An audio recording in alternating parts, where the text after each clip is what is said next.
चलो अभी हम लोग कार्बन एंड कंपाउंड्स का क्वेश्चन प्रैक्टिस करेंगे। तो सबसे पहला क्वेश्चन है, carbon can not lose 4 electrons because all of the above. High energy required होता है, 4 एक्स्ट्रा इलेक्ट्रॉन को नहीं हो सकते हैं, वो अनस्टेबल हो जाएगा।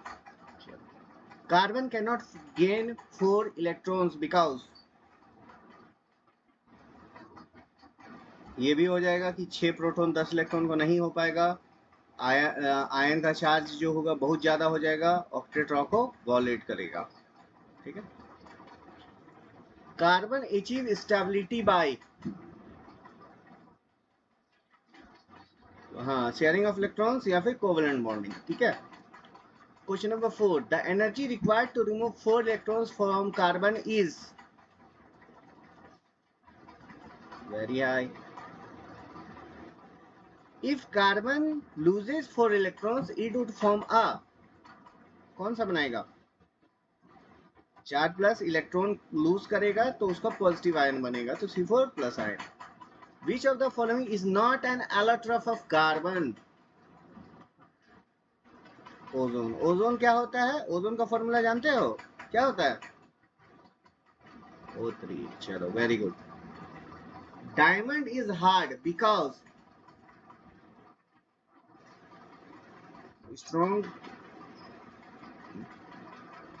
strong covalent bonds and high melting point. Yes, both A and B. Right. Graphite is good conductor of electricity due to free electrons. Buckminster Furan's has a shape similar to football. Which allotrope of carbon is used in pencils? Graphite. The hardest substance is diamond. Graphene is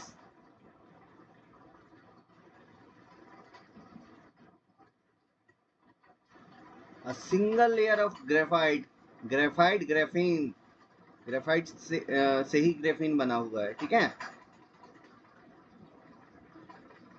question number 13, which allotrope is used as lubricant? बताएं ये question. Graphite. ये क्या है ना, solid, as a solid lubricant हम use करते हैं at solid lubricant at high temperature. ठीक है, एट हाई टेम्परेचर, क्योंकि जहां पे हाई टेम्परेचर होगा वहां पे लिक्विड वाला काम नहीं करेगा, लिक्विड और सेमी लिक्विड काम नहीं करेगा। The ability of carbon atom to form long chains, catenation. Isomerism हो गया कि एक कोई चीज है, ठीक है, मान लो कि 3 वाला में चेंजेस नहीं होता है, 3 तक शेप सेम रहता है। ठीक है। जब 4 शेप है तो 4 शेप में देखो ऐसे में क्या होगा, ये सिंगल चेन बना। ठीक है। अब मान लो कि इसी को 4 कार्बन एटम को हम ऐसे भी बना सकते हैं। ठीक है। यहाँ पे भी क्या है, 4 ही कार्बन एटम है ना,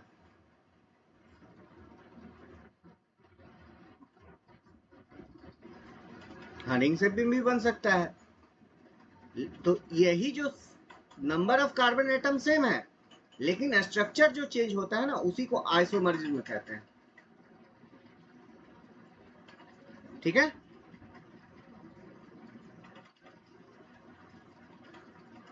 Carbon is tetravalent because it has 4 valence electron. The main reason for carbon versatile nature is,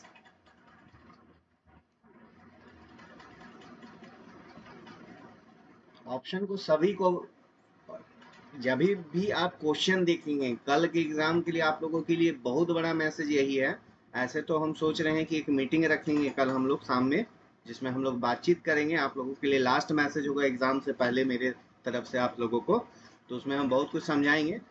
पहला यही रखिएगा कि आप क्वेश्चन को अच्छा से पढ़िए और सारे ऑप्शंस को देखिए। ठीक है। ये नहीं कि पहला ऑप्शन सही लगा ठीक है, कैटेनेशन एंड टेट्रावैलेंसी होगा, लेकिन यही सब चीज ध्यान रखिएगा। Which element shows the highest catenation after carbon? Hydrocarbons are compounds made of the bond between two carbon atoms is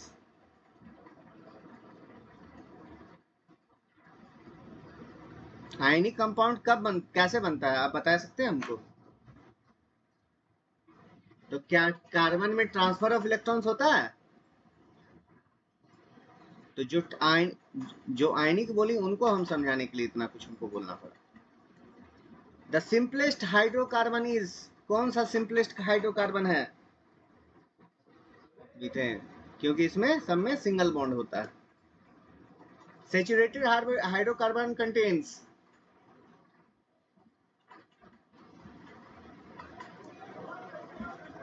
unsaturated hydrocarbons have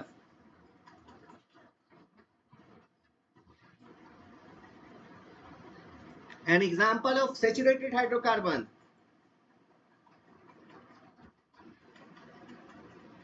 Methane.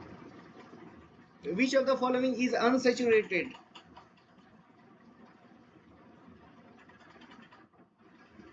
Ethane, इसमें क्या है, डबल बॉन्ड है एक। The general formula for alkanes,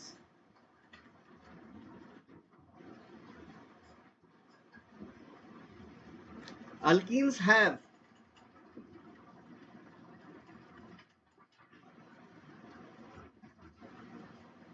at least one double bond, single bond only alkane में होता है, ध्यान रखिए। ये सब चीज हम अच्छा से नहीं बताए हैं, बोलिए बताए नहीं है क्या? मिस्टेक करते हैं आप, तो मिस्टेक क्यों हो रहा है इतना सिंपल सिंपल चीजों पे? The compound C2H2 is called C2H2।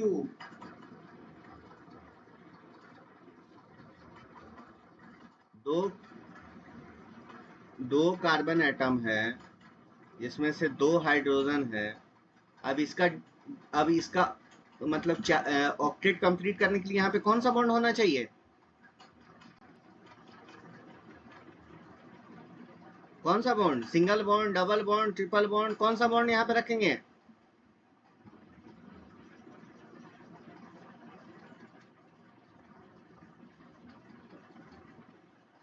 Carbon को कितना बॉन्ड बनाना पड़ता है अपना ऑक्टेट कंप्लीट करने के लिए?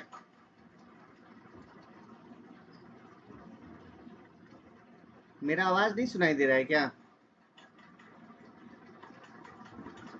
हेलो, मेरा आवाज नहीं सुनाई दे रहा है?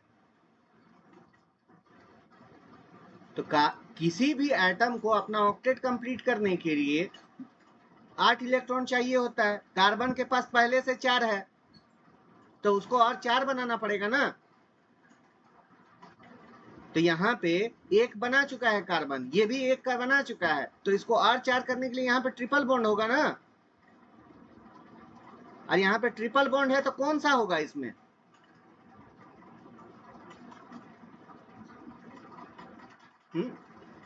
इथाइन होगा। तो ऐसे करके भी बनाइएगा, अगर आपको पता नहीं चलेगा कि कौन सा है, तो यहाँ पे ये सब इस तरह स्ट्रक्चर बना के भी देखिएगा। Which test distinguishes between saturated and unsaturated hydrocarbons? कौन सा टेस्ट डिस्टिंग्विश करता है? ये चीज नहीं बताया, लेकिन फिर भी बताइए।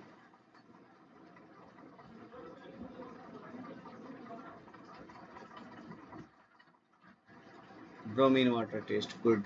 याद रखिएगा इस चीज को, ये चीज क्वेश्चन पूछा जा सकता है, ठीक है, कि सेचुरेटेड और अनसेचुरेटेड हाइड्रोकार्बन्स में, ये शायद एक्सपेरिमेंट में होगा इसलिए ये मेरे से छूट गया, ठीक है। तो bromine water test. Aromatic hydrocarbons contain, structure हम बताए थे कैसा होता है।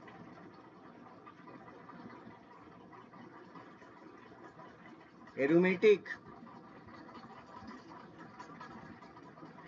बेंजीन रिंग होता है, ठीक है, इस तरह ये सब बनता है।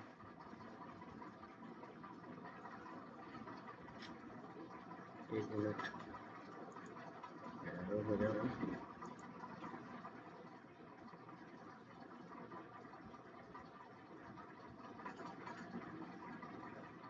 अल्टरनेट डबल बॉन्ड होता है ऐसे करके, इसी को बोलते हैं बेंजीन रिंग।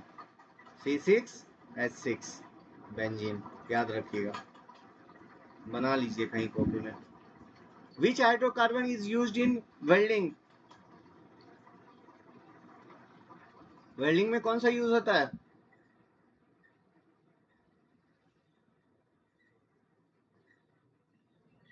इथाइन, ठीक है।